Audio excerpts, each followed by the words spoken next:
बस एक दिन शेष और कल उत्तर प्रदेश की जनता तय कर देगी कि किसका विजय तिलक करेगी। और ऐसे में आगरा की 9 सीटों पर कल कहा जाए मतगणना होनी है, जिसमें से 5 सीटों पर कहा जाए जो मंडी समिति स्थल आप देख रहे हैं यहाँ काउंटिंग होंगी। ये शाहदरा यानी बिल्कुल आगरा के एक कोने पर जो मंडी समिति स्थल है, यहाँ 5 विधानसभाओं की ईवीएम यहाँ रखी गई हैं। आप देख सकते हैं कि प्रॉपर जो तैयारियां जो चल रही थी वो पूरी हो चुकी हैं और ऐसे में अब यहाँ कल सुबह 8 बजे से काउंटिंग शुरू हो जाएगी। लेकिन जो कहा जाए गहमा गहमी है वो आज से ही बढ़ना शुरू हो गई है और कल देर रात तक समाजवादी पार्टी और तमाम जो विपक्षी दलों के लोग भी यहाँ डटे रहे, हो हंगामा भी हुआ, क्योंकि कल शाम को जिस तरह से अखिलेश यादव ने प्रेस कॉन्फ्रेंस करके तमाम सवाल खड़े किए और कहा कि चुनाव आयोग एक तरह से सरकार के प्रतिनिधि के तौर पर काम कर रहा है। उन्होंने वाराणसी की जो घटना का जिक्र किया और उसके बाद पूरे उत्तर प्रदेश के तमाम कहा जाए जो ज़िलों में समाजवादी पार्टी के जो कार्यकर्ता हैं, पदाधिकारी हैं, प्रत्याशी, वो उन्होंने स्ट्रांग रूम की ओर दौड़ लगाना शुरू कर दिया। तमाम जो लोग हमारे साथ हैं जो पिछले एक महीने से यानी 10 फरवरी को वोटिंग हुई है तब से यहाँ शिफ्ट वाइज ड्यूटी दे रहे हैं, अलग अलग दलों के जो प्रत्याशियों के समर्थक हैं। आप बताइए सौरभ जी, आप किस दल के प्रत्याशी के समर्थक हैं? मैं विनय अग्रवाल जी की तरफ समाजवादी पार्टी से यानी आगरा दक्षिण सीट समाजवादी पार्टी प्रत्याशी। तो अब एक महीना लगातार आप ड्यूटी देते रहे हैं, कल रात में हुआ क्या था?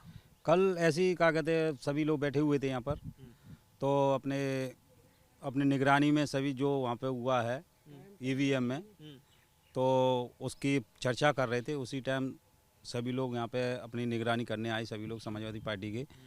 तो फिर प्रशासन कहने लगे ज़्यादा भीड़ मत कीजिए, तो अपने वो उन्होंने ढोलक मजीरा और तमाम वाद्य यंत्रों का उनको कीर्तन सा हो रहा था। हाँ, खुशी का प्रभाव जाहिर कर रहे थे वो।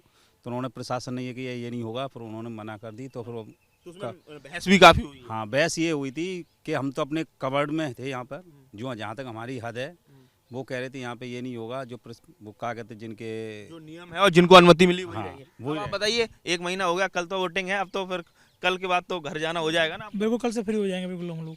और हमारे माननीय श्री राकेश बघेल जीत रहे हैं, बहुत अच्छे जीत रहे हैं। अहमदपुर से जो बीएसपी प्रत्याशी है, आप उनकी ईवीएम की निगरानी? जी बिल्कुल बिल्कुल, 86 से भैया जीत रहे हैं। महीने से लगातार लगे हुए हैं, लगातार उनकी सेवा में लगे हुए हैं, लगातार लगे हुए हैं। जी। तो आप समझ सकते हैं कि ये किस तरह से कहा जाए कि लोगों ने, जो प्रत्याशी हैं, जो समाजवादी पार्टी के, बीएसपी के, कांग्रेस के, उन्होंने अपने लोगों को, निजी लोगों को यहाँ रखा हुआ है और एक निर्धारित दूरी से यहाँ लगातार निगरानी पिछले एक महीने से चल रही है। और ऐसे में कल जो कहा जाए 5 विधानसभा सीटों की गिनती इसी मंडी समिति स्थल से होनी है और 4 जो विधानसभाएं हैं उनके लिए 3 विधानसभाएं हैं जिनकी जो वोटिंग की जो गिनती है, जो मतगणना है, वो वहाँ जो मंडी समिति स्थल है वहाँ होनी है। और एक जो बाह है वहाँ एक विद्यालय है, महाविद्यालय, वहाँ ईवीएम रखी गई हैं। तो कुल मिला के कहा जाए कल का दिन उत्तर प्रदेश की दशा और दिशा को तय करेगा और उत्तर प्रदेश की जो सियासत की एक बड़ी कहा जाए कि उसको एक नई दिशा मिलने जा रही है।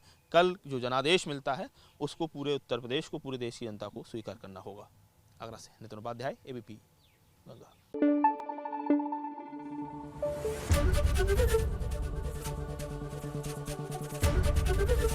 एबीपी गंगा, खबर आपकी, जुबान आपकी।